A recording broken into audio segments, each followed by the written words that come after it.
I saw OTT coming much more before anyone else. I told everyone that we have to get into it, but the industry disagreed with me.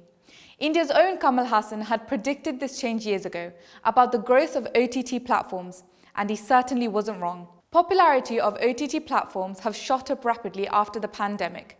Be it Netflix, Amazon Prime or Disney Plus Hotstar, all have gathered a huge fan following since they came to the rescue when COVID shut down all theatres. But some have missed the magical cinematic experience theatres offer and believe that no OTT platform can replace cinemas.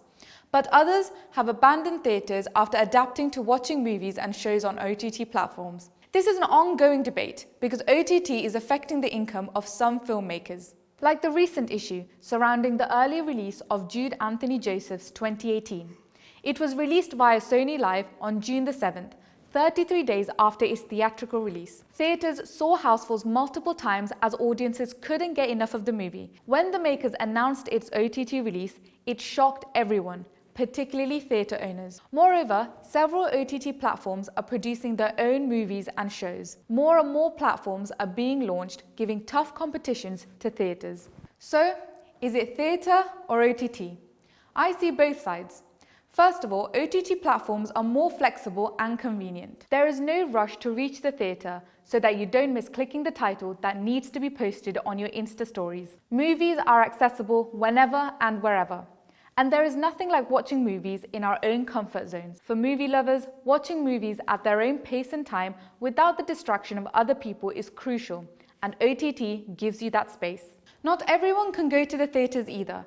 There are sometimes restrictions and commitments we need to prioritize.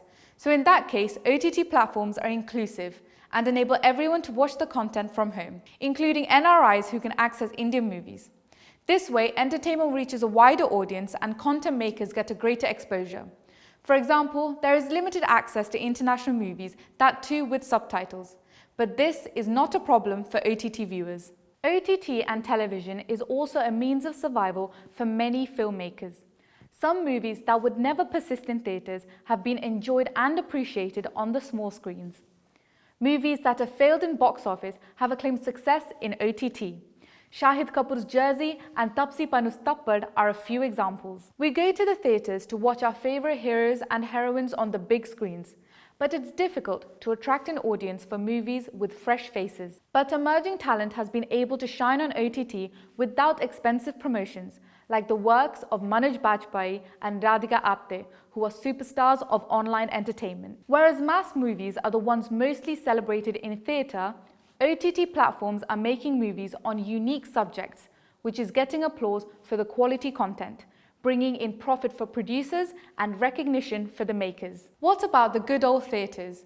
Without it, you lose out on the irreplaceable cinematic experience, which is compulsory for some movies. Watching movies like KGF online does not do justice to the movie. It's a visual and musical treat.